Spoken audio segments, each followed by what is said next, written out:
इमरान खान बहाना इदारे निशाना। मरियम औरंगजेब ने एक तीर से दो शिकार कर लिए। चेयरमैन पीटीआई पर तनकीद करते हुए अदलिया पर भी उंगली उठा दी। कहा गाड़ी में बैठकर हाजिरी लगाने वाले को रियायत दी गई जो आइन और कानून के लिए सवालिया निशान है।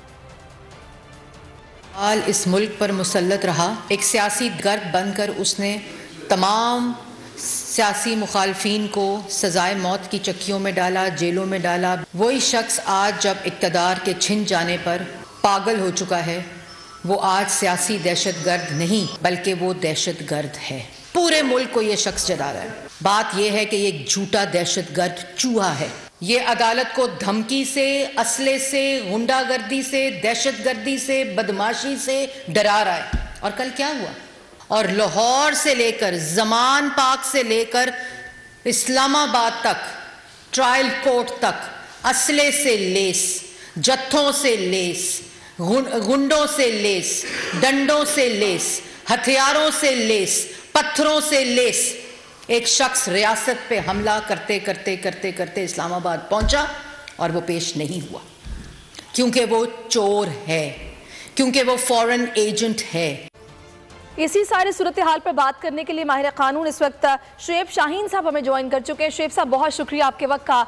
शुएब साहब, अगर तो आपकी नज़र से ये प्रेस कॉन्फ्रेंस गुजरी है तो जिस तरीके से निशाना बनाया गया है इदारों को और जो बातें की गई हैं उसको आपने किस तरह से देखा है? देखिए, पहली बात तो ये है कि इनसे पूछा जाए कि इनके लीडर जो चूहे और गीदड़ हैं वो जाकर लंदन में क्यों छुप गए हैं। वहाँ तो वो अपने घर से बाहर भी नहीं निकल सकते। उनके घर के बाहर चोर चोर के नारे लगते हैं और सुबह शाम वहाँ गर्दान होती है और वहाँ वो अपने घर के बाहर निकलने के काबिल नहीं है। और यहाँ इमरान खान के ऊपर लोग उनके घर के बाहर जान देने के लिए तैयार फिर रहे हैं। देखिए, वो इमरान खान अवाम का दाता है।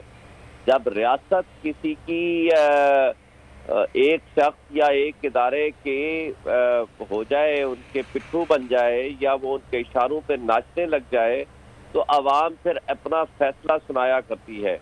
आप तैयब अर्दगान की मिसाल सामने रखें। कल की बात है कि जब वहाँ मार्शल लॉ लगाने की कोशिश हुई तो उसका इम्पैक्ट क्या आया। लोग अवाम सड़कों पे आ करके टैंकों के नीचे लेट गए और बिल आखिर वो जो साजिश और बगावत थी वो नाकाम हुई। कल भी तो ऐसा ही हुआ ना इस्लामाबाद में। क्या शुएब साहब, अभी जो सिचुएशन है आपने देखा कि जो कुछ इन्होंने वहां से बताया कि बरामद किया जिसमें राइफल्स शामिल है और पता नहीं क्या क्या दिखाया जा रहा है, बॉम्ब बनाए जा रहे थे, पता नहीं, मतलब इस तरह की सारी चीजें हैं तो अब दहशत गर्दी का मुकदमा भी बना दिया गया है।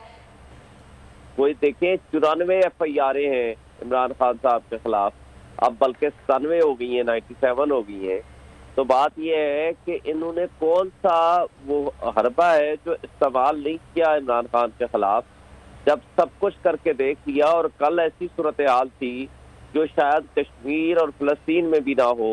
ये G10 और G11 के इलाकों को इस तरह बंद कर दिया, हजारों 4000 से जायद पुलिस वाले खड़े कर दिए और कंटेनर का एक कब्रिस्तान बना दिया और इस तरह के कंटेनर्स ला के खड़े कर दिए कि वहां से एक चिड़िया भी पर नहीं मार सकती थी।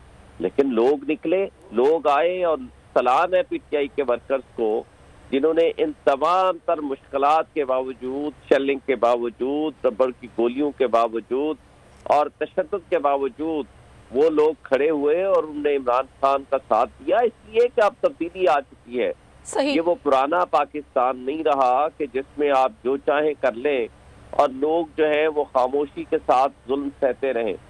इन्होंने, इन चोरों ने और फाशिस्ट हुकूमत ने जिस तरह की हरकतें करके और जिस अंदाज से तर्ज हुक्मरानी को इन्होंने फरोग दिया तो लोग सब समझते हैं। लोग फ्रंट फुट पे आकर के इनका मुकाबला कर रहे हैं क्योंकि इमरान खान को ये क्रेडिट जाता है कि वो ना लंदन भाग गया इनके चूहों की तरह, इनके गिदड़ों की तरह, ना वो दुबई भाग कर गया और वो लोगों में रहा। उसने गोलियां खाई, उसने 100 के करीब FIR बर्दाश्त करी, वो अदालतों में गया, उसने तमाम अदालतों से कहीं वो एब्सकॉन्डर नहीं है, कहीं से वो कन्विक्टेड नहीं है और वो आज भी इन सब फाशिस्ट हुकूमत की हरकतों को फेस कर रहा है। और मैं समझता हूँ कि लोग सिर्फ निकले हैं, लोग उसके साथ चले हैं। और इन लोगों ने जिस तरह महंगाई और जिस तरह की वर्स्ट गवर्नेंस दिखाई है और जिस तरह मुल्क को बिल्कुल डूबने के करीब पहुंचा दिया, बिल्कुल ये जमहूरियत के लिए खतरनाक है, इस मुल्क के लिए खतरनाक है। बहुत शुक्रिया आपका शुएब शाहीन साहब। अगर आपको ये वीडियो पसंद आई है तो लाइक पर क्लिक कीजिए। सुप्रीम कोर्ट के मंसूर अली शाह साहब जस्टिस एक ऑर्डर पास किया उनकी बेंच, और उस ऑर्डर के अंदर उन्होंने बड़ा क्लियर बता दिया कि जी बरियत की जो दरखास्तें हैं वो कब कब लगेंगी।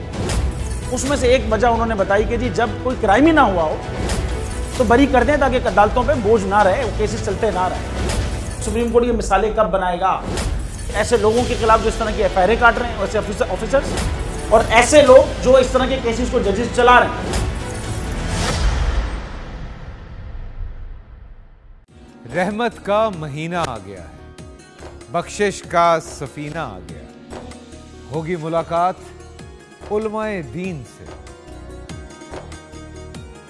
जो देंगे इत्तेहादे बैनुल मसालिकीन का दर्स, जिक्र होगा अंबियाए कराम का।